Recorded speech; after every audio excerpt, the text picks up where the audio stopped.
isang top analyst ang nakapagsabi na 100% daw na itong si XRP ay aangat at patatamaan niya ang mataas na presyong $100. Kaya ayan, mukhang napaka-ambitious po ang projection na ito ng top analyst na ito na walang iba kundi si Ginoong Levi Redfield. Ayan, kung saan ay ayan, para kay XRP yung $100 na ito ay sobrang napakataas. Kaya marami po yung mga nag-i-invest po ngayon dito kay XRP ay ayan, malaki po ang kanilang posibleng kitain kapag umangat si XRP sa ganito kataas na presyo. Kaya ang kanyang ideya na aabot ito ng $100 ay talagang napaka-exciting po talaga. Ayan, at maraming magsasaya kung sakaling nagkatotoo ito. Kaya yan, lalong-lalo na ang kung isa sa alang-alang natin, ang kanyang kasalukuyang presyo ngayon ay nasa 0.5734 lamang or 57 cents. Napakababa. Kaya ang kanyang pananaw ay nakabatay po ito sa ilang mga key factors tulad po ng institutional adoption ng cryptocurrencies at ang potensyal na pag-a-approve ng XRP ETF. At yan, ang mga ito ang siyang maaring magdala sa isang malaking liquidity or significant liquidity sa market ni XRP, kung saan ay ito yung magiging sanhi na siyang magtutulak sa presyo ni XRP ng napakataas na presyo.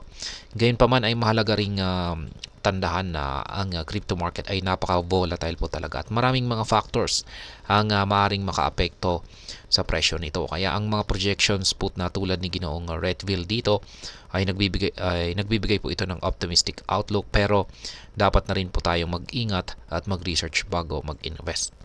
At ayan, bago po tayo magpatuloy ay nais ko lamang po munang bigyang linaw ang aking disclaimer kung saan ang nilalaman po ng video na ito ay hindi po ito isang financial advice. For education and information purposes lamang po ang layunin nito. At ayan, ang crypto analyst at YouTuber na si Ginoong Levi Redfield ay matapang po siya na nagdeklara na si XRP ay tataas sa mataas na presyong $100 kapag naabot nito ang isang specific market milestone. Sa kanyang isang recent video ay confident po na sinabi ni Ginoong Redfield na ang explosive price action na ito ay maaring mangyari ng mas maaga kaysa po sa inaasahan ng maraming mga investors. Dahil ang isang significant accumulation phase ay kasalukuyan pong nagaganap. Ayon po kay Ginoong Redfield, ang mga kikilos ngayon ay maaaring makakita ng life-changing gains habang naghahanda si XRP para sa susunod nitong major breakout. Kaya ayan, bakit tiyak na aabot ang presyo ni XRP sa $100? Ngayon, ang confidence ni Ginoong Redfield sa kanyang bold outlook na ito para kay XRP ay nakasalalay po ito sa commentary ni Madam Katie Woods. Siya po ang CEO ng ARK Invest, isa po sa mga prominent asset manager firms na nag-aalok ng Bitcoin ETF shares. Bukod dito ay kumukuha siya ng inspiration mula sa lumalaking institutional adoption ng cryptocurrencies, particular po sa pamamagitan ng Bitcoin ETF. Binibigyang diin niya na habang ang mga institutions tulad ng BlackRock at JP Morgan ay nagpapakilala ng crypto offerings sa kanilang wealthiest clients, ang liquidity ay dadaloy sa mas malawak na market na magdadala sa mga altcoins tulad ni XRP sa kanilang bagong mataas na presyo. Ang mga Ethereum ETF ay naaprubahan na at iminungkahi ni Ginoong Redfield na ang isang XRP ETF ay maaaring ito ang siyang sumunod. Noong nakarang linggo ay tumaas ang pag-asa para sa isang XRP ETF nang ipakilala ng Grayscale ang isang XRP Trust para sa parehong individual at institutional investors.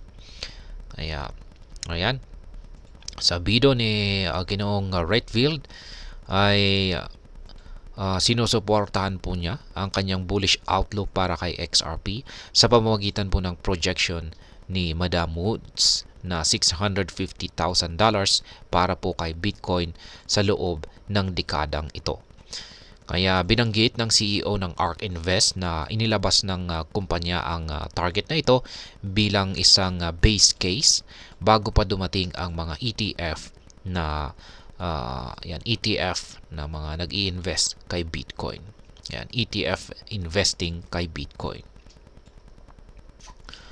Sa pagdating ni Bitcoin, pagdating po ng Bitcoin spot ETF ay sinabi ni Madam Wood na naging convinced ang ARK sa bullish scenario nito na $1.5 million para kay Bitcoin pagsapit po ng taong 2030. Kaya yan po yung kanyang sinabi rito. Sabi ni Madam Woods, there's no way to shut Bitcoin down. Ayan, wala raw pong paraan para mapatigil itong si Bitcoin. At ayan, madaling malalampasan ni XRP ang $100 kung aabot ng $1.5 million si Bitcoin. Batay sa confidence na ito ay binigyang diin ni Ginoong Redfield na si XRP ay nakahanda na upang makinabang mula sa overall market growth habang si XRP ay malapit dito kay Bitcoin.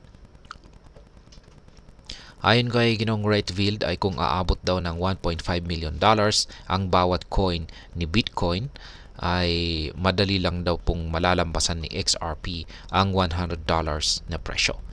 Kanyang binigyang diin ang kanyang paniniwala na maaabot ni XRP ang target na $100 pagsapit ng taong 2030. Kung saan ay binabanggit na ito ay pumapasok sa mga markets na hindi maabot ni Bitcoin dahil sa technology nito.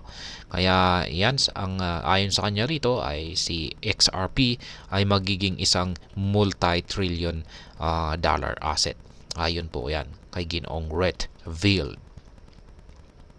Sa kasalukuyan ay si XRP ay may halaga na 0.5734 at ang pag-abot nito sa presyong $100 ay mangangailangan po ito ng extraordinary growth na 7,339% mula sa kasalukuyang level nito or current level nito. Kaya sa paghahambing, ang pag-abot ni Bitcoin sa $1.5 million ay mangangailangan ng mas maliit na price growth na 2,444%. Dahil sa ambitious outlook na ito ay sinubukan ni Ginoong Redfield na suportahan ang kanyang claims sa pamamagitan po ng technical analysis kung saan ay kanyang itinuturo ang isang napaka-bullish signal sa stochastic RSI indicator para kay XRP. At ayon dito ay hinihikayat niya ang kanyang mga audience or mga taga-suporta na isaalang-alang ang pagkuha ng opportunity sa kasalukuyang market condition na ito. Kaya binanggit niya na siya mismo ay may hawak na 5 times leverage position dito kay XRP. Kaya, ayan, hanggang dito na lamang po tayo sa video na ito mga ka-crypto. Sana po ay inyong nagustuhan ang aking paliwanag dito. Kung inyo po itong nagustuhan, pakiclick lamang po ang like button nito. Para naman po sa mga bago lamang dito, kayo po ay aking inaanyayahan para mag-subscribe. Pakiclick na rin po ang bell icon nito dahil ito po ang siya magsisilbing notification nito sa mga bago kong videos na akin pong ina-upload sa aking YouTube channel na ito.